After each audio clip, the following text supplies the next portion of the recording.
မိတ်ဆွေတို့သုံးနေတဲ့ဖုန်း Xiaomi China version မှာ error တက်လို့ global version ကိုပြောင်းကျင်လားဒါမှမဟုတ် MIUI version update အဆင်ပြေမှုတွေကြောင့် downgrade ပြန်ဆင်းကျင်တာလားဒါဆိုရင်တော့ဒီဗီဒီယိုလေးကမိတ်ဆွေတို့အတွက်ပါကျွန်တော်ဒီဗီဒီယိုထဲမှာ China ROM ကနေ global ROM ပြောင်းတဲ့နည်းပြီးရင် MIUI version ကို downgrade လုပ်တဲ့နည်းကို detail ကြကြနဲ့အသေးစိတ်အားလုံးနားလည်အောင်ရှင်းပြပေးထားတာမို့လို့ဒီဗီဒီယိုလေးကိုတော့လုံးဝမကြော်ဘဲနဲ့အစအဆုံးကြည့်ပေးပါနော်အားလုံးပဲမင်္ဂလာပါ Technical Channel ကနေကြိုဆိုပါရစေဒီဗီဒီယိုလေးမစတင်ခင်မှာမိတ်ဆွေတို့ကျွန်တော်ရဲ့ YouTube Channel လေးကို Subscribe မလုပ်ရသေးဘူးဆိုရင် Subscribe လေးလုပ်ပေးကြပါနော်မိတ်ဆွေတို့ Subscribe လုပ်ပြီးရင်ကျွန်တော်ကပိုပြီးအားတက်လို့ပါပြီးဒီလိုဗီဒီယိုလေးတွေကိုဆက်လက်ပြီးတင်ဆက်ပေးသွားတဲ့အတွက်မိတ်ဆွေတို့ကျွန်တော် YouTube Channel လေးကိုတော့ Subscribe လေးလုပ်ပေးကြပါနော်အားလုံးကျေးဇူးအများကြီးတင်ပါတယ်ဟုတ်ကဲ့ပါမိတ်ဆွေတို့ကျွန်တော်တို့ဒီ MIUI version ကိုပေါ့နော် downgrade ဆင်းကျင်တာပဲဖြစ်ဒါမှမဟုတ် global version ကိုပြောင်းကျင်တာပဲဖြစ်ပေါ့နော်ဒီ China ကနေ global ကိုပြောင်းကျင်တာပဲဖြစ်ကျွန်တော်တို့ပထမဦးဆုံးကကျွန်တော် boot loader ကို unlock လုပ်ရပါလိမ့်မယ် boot loader unlock ကိုအရင်ဦးဆုံးလုပ်ထားရမှာပါဘာဖြစ်လို့ဆိုရင်ဒါ boot loader unlock လုပ်မှကျွန်တော်တို့ဒီ set လုပ်ရမှာပေါ့နော်ကျွန်တော် boot loader unlock လုပ်တဲ့နည်းကိုကြတော့ဒီအရင်ဗီဒီယိုထဲမှာတင်ထားပြီးပါတယ်ကျွန်တော်ဒီဗီဒီယိုထဲဒီ description မှာလည်းကျွန်တော် link လေးချပေးထားမယ်เนาะအဲ့ဒီအတိုင်းလုပ်ကြည့်လိုက်ပါဒီ boot loader ကိုအရင်ဦးဆုံး unlock လုပ်လိုက်ပါကျွန်တော်ဒီ boot loader ဒီက unlock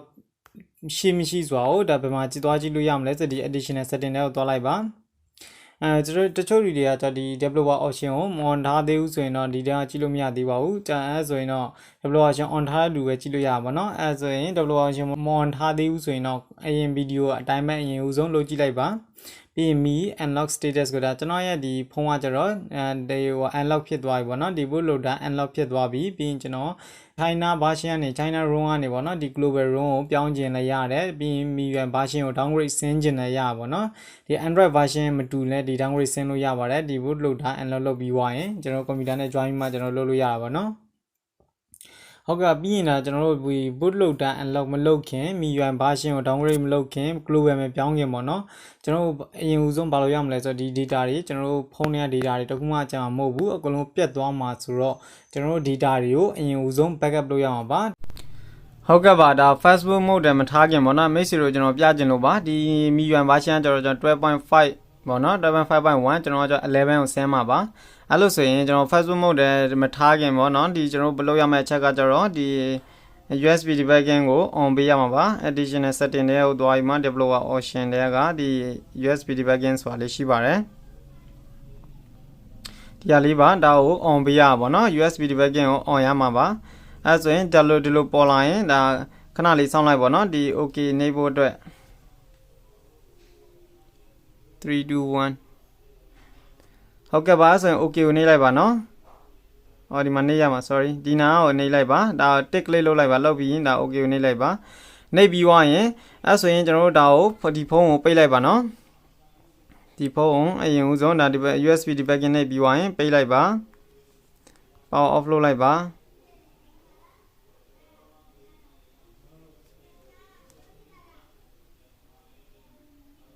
power off လုပ်ပြီးွားရင်ဒီမှာနော် power key နဲ့ဒီ power key နဲ့ဒီ volume down ပေါ့နော် volume အောက်က key ကိုဒါဆက်တိုက်နေလိုက်ပါခဏလေး5 second လောက်ပေါ့နော်ဟုတ်ကဲ့ပါဒီ power key နဲ့ပေါ့နော် volume down key ကိုနှိပ်လိုက်တာပြီးရင် fast mode ကိုရောက်သွားပါပြီကျွန်တော်ဒီ fast mode ရောက်သွားရင်ဒါကျိုးနဲ့ join ပါမယ်ဖုန်းနဲ့ဒီ laptop နဲ့ပေါ့နော် USB ကျိုးနဲ့ join မယ်ဒါ join ပြီးရင်တချို့ဟာတွေကျတော့ဒီနားမှာမမိဘူးဖြစ်နေရောမမိရင်ထပ်ပြီးဖြုတ်ထပ်ပြီး join လိုက်ပါပြီးရင်တချို့ဟာတွေကျတော့ဒီ USB 2.0 ပဲ support လုပ်တဲ့ဟာရှိမှာပေါ့နော်အဲ့ဒါတော့နည်းသတိထားမှာပါတစ်ခုနဲ့တစ်ခုတော့မတူကြပါဘူးဟုတ်ကဲ့ပါအဲ့ဆိုရင်ကျွန်တော်ဒီ first mode နဲ့ထားတယ်ပြီးရင် computer နဲ့ join တယ် join ပြီးရင်ကျွန်တော်နောက်ဆင့်ကိုဆက်လက်ပြီးပြောပြပေးသွားမှာပါ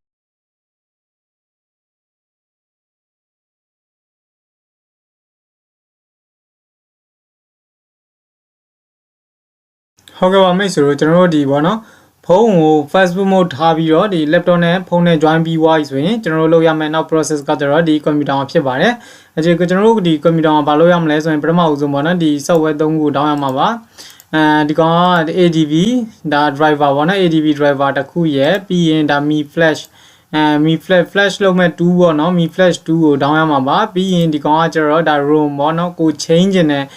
global version ဆိုရင် global version ပေါ့နော်ကို download ဆင်းကျင်တယ်ဒါကိုရဲ့ block version ပဲเนาะဒါအဲ့ဒီ version ကိုကိုက download ဆွဲရမှာပါဒီ3ခုကိုပထမဦးဆုံး download ဆွဲပါအဲ့ဒီ download ဆွဲရဟာကိုကျွန်တော်အသေးစိတ်ပြပေးသွားအောင်ပေါ့နော်ပထမဦးဆုံးမှာဒီကျွန်တော်ဒီဟိုပေါ့ ROM version ပေါ့နော်ကိုရဲ့ ROM ကChina လား global လားပြီးရင်ဘယ် version ကို download ဆင်းမှလဲမဟုတ်ဘယ် version ကို downgrade ဆင်းမှလဲဆိုတာကိုဒါရှာကြည့်လိုက်ပါကျွန်တော်ရဲ့ဖုန်းကကြတော့ Redmi Note 7ဆိုတော့ Redmi Note 7လို့ရေးလိုက်ပါမယ် Redmi Note 7ကျွန်တော်ကကြတော့ Redmi Note 7လို့ပေါ်ရင်ခဏလေးစောင့်လိုက်ပါဥမာလဲနေရင်အော်ဒီမှာပေါ်လာပြီအဲဆို Redmi Note 7ပေါ့နော်Redmi Note 7မှာ China ရှိရ Global ရှိရ EH Indian ရှိရဒါအများကြီးရှိရပါတော့ကျွန်တော်ကကြတော့ကျွန်တော်ရဲ့ဒီဖုန်းကကြတော့ original version ကကြတော့ Global version ဖြစ်နေပါတယ်တချို့မိတ်ဆွေတွေဒီ China version ဆိုရင် China version ကိုမှာ downgrade ဆင်းကျင်တယ်ဆိုရင်တော့ဒါ downgrade ဆင်းတဲ့ဟိုဟာကိုရွေးလိုက်ပါ version ကိုရွေးလိုက်ပါเนาะဒါဟို Android ကကြတော့10ကနေ9လဲဆင်းလို့ရပါတယ်ဒါကြိုက်တဲ့ဟာဆင်းလို့ရပါဘောเนาะဒီနီးကကြတော့ဒီ Facebook mode ထားမှလေဒါ flash လုပ်တဲ့နီးဆိုတော့ဒါကြိုက်တဲ့ဟာဆင်းလို့ရပါတယ်ဒါမှမဟုတ်ကွာ downgrade မဆင်းချင် global version ကိုပဲတန်းပြောင်းချင်တယ်ဆိုရင်လည်းရပါတယ် global version ကိုတန်းပြောင်းလို့ရပါတယ်ကိုပြောင်းချင်တဲ့ version ပေါ့เนาะမိတ်ဆွေတို့ရွေးပြီးမှ down လိုက်ပါကျွန်တော်ကကြတော့ဒီ12.5.1 ကနေပြီးရင်ကျွန်တော်ဆင်းပြမှာကျတော့ဒီ Android version 9ကိုဆင်းပြမှာပါဒါ Android version 10ကနေ9ကိုဆင်းပြမှာเนาะအဲဆိုဒီ version ကိုကျွန်တော် download ဆွဲထားပါတယ်ကျွန်တော် download ဆွဲနည်းကို download ကိုနှိပ်လိုက်ပါနှိပ်ပြီးွားရင်ဒီမှာ close ကိုနှိပ်လိုက်ပါ close ကိုနှိပ်ပြီးွားရင်မိတ်ဆွေဒီအောက်ကိုလေးသွားလိုက်ပါเนาะဒီကိုယ့်ဟို download ဆွဲမဲ့ဟာ server 1ကနေဆွဲလို့ရ2ကနေကြက်တဲ့ဟာဆွဲလို့ရပါတယ်ကျွန်တော် download server လို့ရေးလိုက်ပါမယ်ဒီကောင် download လို့ရွေးပြီးွားရင်ဒီမှာ download ဆွဲလိုက်မယ်เนาะမိတ်ဆွေကျွန်တော်ကဆွဲပြီးွားပြီဆိုတော့ကျွန်တော် cancel လုပ်လိုက်ပါမယ်ကျွန်တော်ထပ်မဆွဲတော့ပါဘူးဒီဟာ ROM ဆွဲပြီးွားပြီ ROM ဆွဲပြီးွားဆိုရင်ကျွန်တော် flash 2ကိုဆွဲပါမယ်ဒါ flash 2ကိုမိတ်ဆွေတို့ကျွန်တော် description မှာပေါ့เนาะ ROM version လည်းပြီးရင်ဒီ flash 2ကိုလည်း description မှာ link လေးချပေးထားမယ်เนาะ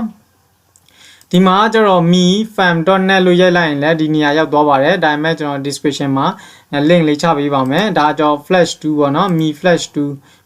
2ရေးရင်လည်းဒီထိတ်ဆုံးမှာပေါ်ပါတယ်ဒါကိုနှိပ်လိုက်ရင်ရပါတယ်ဒါကိုနှိပ်ပြီးွားရင်ဒီထဲမှာကျွန်တော်တို့ဒါအသစ်ပေါ့เนาะဒါ new 2021နှစ်လပိုင်း26ရက်မှာထွက်တဲ့ဟာဆိုတော့ဒီကောင်ကိုရွေးရမှာပါဒီနေရာကိုကျွန်တော်တခါလေး link ချပေးထားမယ်မိတ်ဆွေတို့နှိပ်လိုက်ဒီနေရာတန်းရောက်ပါလိမ့်မယ်ကျွန်တော်ဒီအောက်ကိုလေးဆွဲရင်တော့ဒီမှာရှိရ download ဆွဲရနေရပါတော့ဒါ Mediafire လားဒါမဟုတ်ရင် Mediafire မဟုတ် Mediafire လားပြီးရင်ဒါ drive လားပြီးရင် p cloud လားပေါ့နော်ကြိုက်တဲ့ဟာဆွဲလို့ရပါတယ်ကျွန်တော်ကကျတော့ဒီ Mediafire နဲ့ download ဆွဲပါတယ်เนาะ Mediafire နဲ့ပို့ဆင်ပြေလို့ပို့သဘောကျလို့ပါပြီးရင်ဒါ download နေလိုက်ရင်သူက download ဆွဲလိမ့်မယ်အဲ့ဒီနှစ်ခုပြီးသွားပြီပေါ့နော်နောက်တစ်ခုအနေနဲ့ကျွန်တော်ကဗာလဲဆိုတော့ ADB setup ပေါ့နော် ADB setupဒီဟာကိုကျွန်တော်က download ပြန်ဆွဲအောင်မှာဒါ ADB driver ပေါ့နော်ဒီ ADB driver ကိုလည်းကျွန်တော် link ပေးထားပါမယ် description မှာဒီနေရာရောက်သွားရင်တစ်ခါ download ဆွဲရအောင်မယ် download နှိပ်ပြီးွားရင်ကျွန်တော်တို့နောက်တစ်ဆင့်ပြန် download လုပ်ခိုင်းလိုက်မယ်ဒီမှာ download anyway ဆိုတာနေရမှာပါ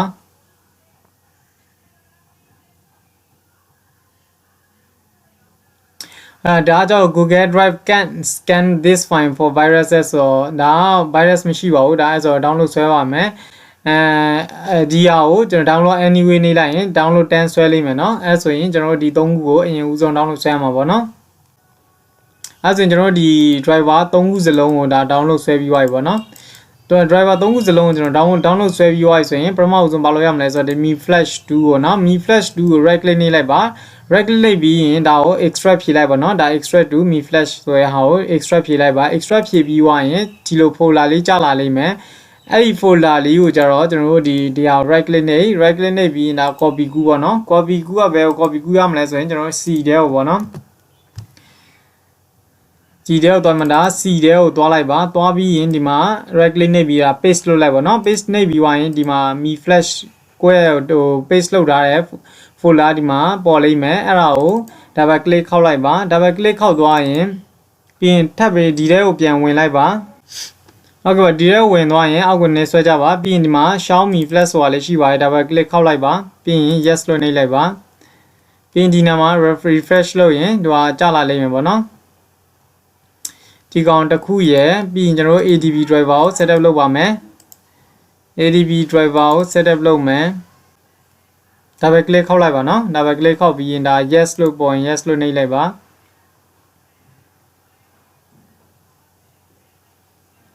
ပြီးဒီနေရာရောက်တော့ကျွန်တော် y လို့နှိပ်လိုက်မယ် y လို့နှိပ်လိုက်ပါပြီးရင် enter ခောက်လိုက်ပါပြီးရင်နောက်တစ်ခေါက် y လို့ပြန်နှိပ်လိုက်ပါ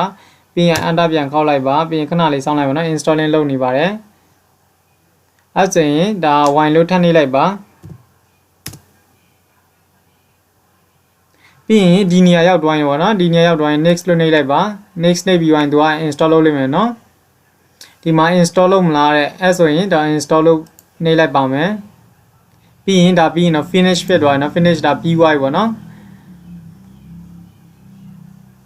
ပြီးရင်ဒါ all done ဒီမှာ all done ပြီးရင်သူကသူပိတ်သွားလိမ့်မယ်အဲ့ဆိုရင်မိတ်ဆွေတို့ဒီဟာပြီးရင်တော့ကျွန်တော်ဘယ်ကိုသွားရမလဲဆိုတော့ဒီ search box တွေကိုသွားပြီးမှ device manager ကိုနှိပ်လိုက်ရွေးဟိုလိုရေးလိုက်ပါနော်ရေးပြီးသွားရင် device manager ဒီတဲ့ပြီးရင်ဒီကောင်ကို double click ခောက်ကျွန်တော်ဒီ device manager ထဲရောက်သွားရင်ဒီမှာထိတ်ဆုံးမှာ Android phone ဆိုတာလေးရှိပါတယ်အကောင်ကိုဆွဲချလိုက်ပါပြီးရင်ဒီနေရာမှာ boot Android boot loader interface ဆိုတာပေါ်ပါတယ်တကယ်လို့ဒါဒီမှာ Android boot loader interface မပေါ်ဘူးဆိုရင်ဒီကောင်ကို right click နှိပ်ပြီးတော့ဒါ update လုပ်ပေးလိုက်ပါနော် update လုပ်ပြီးရင်ဒီမှာ search automatically ဆိုတာနှိပ်ပေးလိုက်ပါနှိပ်ပြီးရင်သူကကျတော့ဒီ Android boot loader interface ဖြစ်သွားလိမ့်မယ်ဒီ driver ကို install လုပ်ပြီးရင်လေအဲ့ဆိုတော့ဒါပြီးသွားရင်တော့ဒီလိုပေါ်လိမ့်မယ်ပေါ့နော်ဒါအဲ့ဆိုရင်ကျွန်တော်ဒီနေရာကိုပြီးသွားရင်ပြီးရင် Android boot loader interface ဆိုမှပေါ်လိမ့်မယ်ပြီးရင်အဲ့ဒါကိုပိတ်လိုက်ပါပိတ်ပြီးသွားရင်ကျွန်တော်တို့ဘယ်ကိုသွားရမလဲဆိုရင်ဒီ flash mode ထဲမှာကျွန်တော်တို့ဒီ device ကိုရှိမရှိဆိုတာကိုကျွန်တော်စစ်ဆေးပါမယ်စစ်ဆေးရခါကျတော့ဒီ C ထဲကိုသွားမယ်ကျွန်တော်ဒီ C ထဲကိုသွားမယ် C ထဲကိုဝင်ပြီးရင်ဒီမှာ ADB ဆိုတာလေးရှိပါတယ် ADB ဒါ ADB ခုန driver ကိုကျွန်တော်တို့ install လုပ်ထားရပါတော့ပြီးရင်ဒီထဲကိုရောက်သွားပြီပေါ့နော် ADB ဆိုရဲ folder ထဲကိုဝင်ပြီးသွားရင်ကျွန်တော်ဘာလုပ်ရမလဲဆိုဒီထဲမှာပြီးကျွန်တော်တို့laptop ထဲကပေါ့နော်ဒီ keyboard မှာဒီ shift ဆိုတာလေးရှိပါတယ် shift ကိုအရင်နှိပ်လိုက်ပါနှိပ်ပြီးရင် right click ကိုနှိပ်လိုက်ပါနှိပ်ပြီးရင်ဒီနေရာမှာ open power share ဆိုတာပေါ်လာတယ်တချို့ computer မှာတော့ CMD ဆိုမှပေါ်လာပါတော့ CMD ပေါ်ရင် CMD ကိုနှိပ်လိုက်ပါကျွန်တော် open power share ဆိုတော့ဒါကိုနှိပ်လိုက်ပါမယ်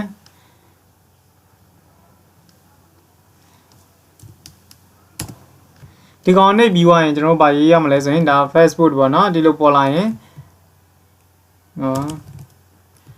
FASTPOD Facebook pin DVNCS ပေါ့နော် Facebook devices ဆိုရင်မှရေးလိုက်ပါရေးပြီးရင်ကျွန်တော်တို့ဖုန်းကကျတော့ Facebook ပေါ်မှာရှိမရှိဆိုတာဒီမှာserial number နဲ့ကြာလာမှာပေါ့နော်အဲ့ဆိုရင်ကျွန်တော်ရဲ့ဖုန်းကတော့ Facebook ပေါ်မှာရှိပါတယ်အဲ့ဆိုရင်ကျွန်တော်flash လုပ်လို့ရပါဘောเนาะဒါ downgrade ဆင်းလို့ရပါတယ်ပြီးရင် ROM version ကိုပြောင်းလို့ရပါတယ်เนาะအဲ့လိုဆိုရင်ဒီနေရာဆင်းတော့ပြီးသွားပါပြီဒီနေရာဆင့်ပြီးရင်တော့မိတ်ဆွေတို့ဒီ error တက်တာတွေပါရောအရင်ဟဲရပါတော့ error တက်ဖို့ဆိုရင်ဒီနေရာပြီးပြီတော့ error တက်ဖို့တော့အရင်ခက်ခဲပါတယ်မတက်တော့ပါဘူးဒီအဲ့ဆိုရင်ကျွန်တော်တို့ဒါပြီးသွားပြီပေါ့နော်ဒါပြီးသွားရင်ကျွန်တော်တို့ပါကြံသေးလဲဆိုတော့ဒါကြံပါသေးရယ် ADB ကျွန်တော် setup လုပ်ပြီးသွားပြီ Mi Flash 2 ကို C ထဲမှာထည့်ပြီးသွားပြီထည့်ပြီးသွားရင်ကျွန်တော်ဒီပါပေါ့နော်ကျွန်တော်တို့ ROM ပေါ့နော် download ဆွဲထားတဲ့ ROM ကို right click နှိပ်မယ် right click နှိပ်ပြီးသွားရင်ဒါကို extract ဖြည့်မှာပေါ့နော် extract ဖြည့်ပြီးရင်တော့ဒီလို folder လေးကြားလိမ့်မယ်ဒီလို folder လေးကြားလိမ့်မယ်ဒီကောင်ဒီလို folder လေးကြားလိမ့်မယ်เนาะအဲဆိုရင်ဒါပြီးသွားရင်ကျွန်တော်တို့နောက်တစ်ဆင့်အနေနဲ့ဘယ်ကိုသွားမလဲဆိုရင်ခုနကကျွန်တော်ပြောထားရပါတော့ flash Mi Flash 2 ရဲရပါတော့ဒီ driver လေးကိုဒီဟွာလေးကိုပေါ့နော်ဒီ setup file လေးကိုဖွင့်လိုက်ပါဒီနေရာကိုမိသွားရင်တော့ကျွန်တော်ပြန်ပြီးရှင်းပြပါမယ်ဘယ်နေဘယ်လိုသွားလဲဆိုတာလေဒီထဲကိုသွားပါနော်ခုန C ဒီနေရာပေါ့ဒီ Mi Flash ပေါ့ကျွန်တော် copy ကူးထားနေရဒီနေရာပါပြီးရင်ဒီထဲကိုဝင်လိုက်ပါဝင်ပြီးသွားရင်ဒီထဲကိုထပ်ဝင်လိုက်ပါဝင်ပြီးသွားရင်ဒီအောက်ကိုနည်းနည်းသွားလိုက်ပါနော်အောက်ကိုနည်းနည်းသွားရင်ဒါ Xiaomi Flash ဆိုတာရှိပါတယ်အဲ့ဒါပဲ click ခောက်လိုက်ရင်ဒါပဲ click ခောက်လိုက်ရင်ဒီလိုဖြတ်သွားဒီကိုပေါ်လိမ့်မယ်ပေါ့နော်ဒီမှာကိုယ့်ရဲ့ဖုန်းကဒီလိုမပေါ်ဘူးဆိုရင် refresh တစ်ခေါက်နှိပ်လိုက်ပါ refresh တစ်ခေါက်နှိပ်ပြီးသွားရင် refresh account နဲ့ပြီးသွားရင်တော့ပေါ်လိမ့်မယ်ပြီးရင်ကျွန်တော်ယူရမယ့်နေရာဒီနေရာပေါ့နော်ဒါက square folder name ပေါ့ square folder location ရဲ့ပြီးရင် folder ရဲ့ name ပေါ့နော်ဒါလို့ယူရမှာပါပြီးရင်ဒီထဲမှာကျွန်တော်အရေးကြီးရဲ့အချက်ကဘာလဲဆိုရင်ကျွန်တော်ကိုယ့်ရဲ့ဒီဟာပေါ့နော်folder name ပဲဖြစ်ဖြစ် folder location ဖြစ်ပေါ့နော်ဒီနေရာမှာဟို space မချရပါဘူးလုံးဝစက်တိုက်ဖြစ်ရမှာပေါ့နော် space ချရင် error တက်ပါတယ်အဲကြောင့် space လုံးဝမချရပါဘူးအဲကြောင့်ကိုယ့်ရဲ့ folder နာမည်ကိုပြန်တေချာကြည့်ပါကိုယ့် folder နာမည်မှာ space များရှိနေလားပေါ့နော် space ရှိရဆိုရင်တော့ကျွန်တော်တို့အဲ space ကို delete လုပ်လိုက်ပါနော်ဖြတ်ပြီးတော့ဒါလုံးဝကိုတဒန်းနဲ့ဖြစ်အောင်လုပ်လိုက်ပါဟုတ်ကဲ့ပါအဲဆိုရင်ဒီထဲကိုရောက်သွားရင်ကျွန်တော်တို့ဒီခုန copy ကူတာ download ဆွဲထားတာဟို select လုပ်လိုက်မယ် select လို့နှိပ်လိုက်ပါနှိပ်ပြီးသွားရင်ခုနဒါပေါ့နော် Google version ပြင်ဒီထဲကိုသွားလိုက်ပါဒီထဲကိုသွားပြီးရင်ဒါကျွန်တော်ရဲ့ဒီ version ပေါ့နော်ဒီ version ကိုကျွန်တော် okay နှိပ်မယ်ဒါမှမဟုတ်ဒီလိုမလုပ်ချင်ဘူးဆိုရင်နောက်တစ်ဆင့်ရှိပါတယ်နည်းနည်းရှိပါတယ်ပေါ့နော်ဒီထဲဝင်လိုက် extract ဖြည့်ထားတဲ့ဟာကိုဝင်လိုက်ဝင်ပြီးသွားရင်ဒီနေရာကိုသွားလိုက်ပါသွားပြီးရရင်ဒါဝင်ရမှာပေါ့နော်ဒီနေရာထိတော့မရသေးပါဘူးဒီထဲကိုပြန်ဝင်လိုက်ပါဝင်ပြီးရင်ဒီလိုပေါ်လိမ့်မယ်ဒီလိုပေါ်ရင်ကျွန်တော်တို့ဒါကိုအကုန်လုံးကိုအကုန်လုံးကို select on လုပ်လိုက်ပြီးရင် control E နဲ့ပဲဖြစ်ဖြစ်အားလုံးကို select ဒီလို right click နဲ့ပြီးတော့ select on နဲ့ပဲဖြစ်ဖြစ်ပေါ့နော်ရွေးလိုက်ပါရွေးပြီးရင် copy ကိုနှိပ်လိုက်ပါ copy နှိပ်ပြီးရင်ဒီထဲကိုပြန်သွားပါသွားပြီးရင်ဒီဟာကို control A ပြီးရင် control the allowances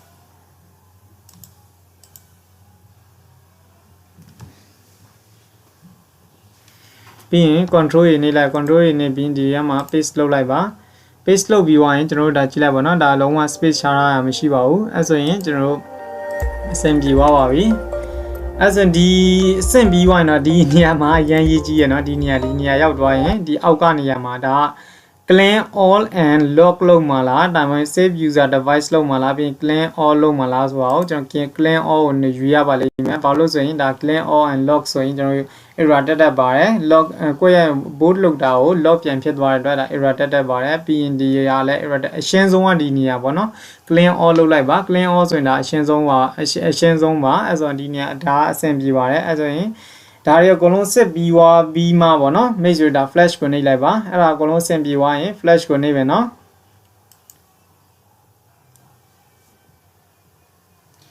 flash ကိုနှိပ်ပြီးသွားရင်ကျွန်တော်တို့အချိန်တော့နည်းနည်းကြာလိမ့်မယ်အချိန်နည်းနည်းကြာရင်ခဏလေးတော့စောင့်ပေးပါနော်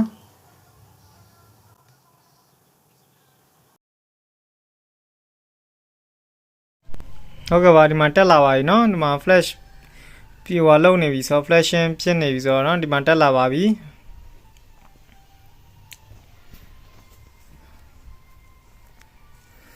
ကျွန်တော်ဟိုဘက်မှာ flash လုပ်ပြီးတော့ဒီဘက်မှာတက်လာတာပါအဲဆိုရင်ဒီမှာခဏလေးစောင့်လိုက်ပါเนาะ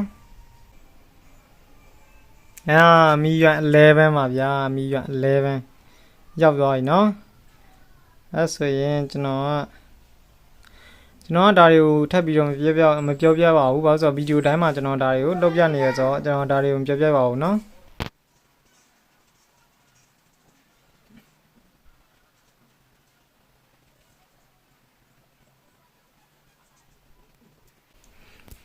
ဟုတ်ကဲ့ပါဆိုကျွန်တော်ဒီ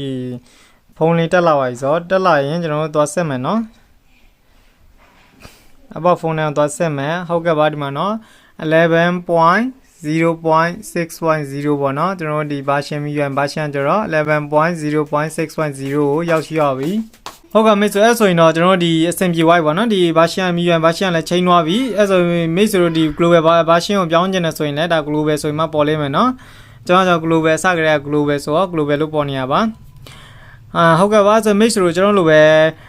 အစဆုံးစမ်းကြည့်နော်လုံးဝမကြော်ဘဲနဲ့အစဆုံးစမ်းကြည့်ပါမိတ်ဆွေတို့ကျွန်တော်လိုပဲစမ်းကြည့်ရင်ကျွန်တော်မိတ်ဆွေတို့လည်းအဆင်ပြေသွားလိမ့်မယ်ဟုတ်ကဲ့ပါဆိုရင်တော့အားလုံးကိုကျေးဇူးများတင်ပါတယ်เนาะမိတ်ဆွေတို့ကျွန်တော်တို့မျိုးအားလုံးအဆင်ပြေပါစေဗျာဒီကျွန်တော်လှုပ်ထားလို့ပေါ့အစဆုံးလေးလှုပ်ပေးပါเนาะအားလုံးကျေးဇူးများတင်ပါတယ်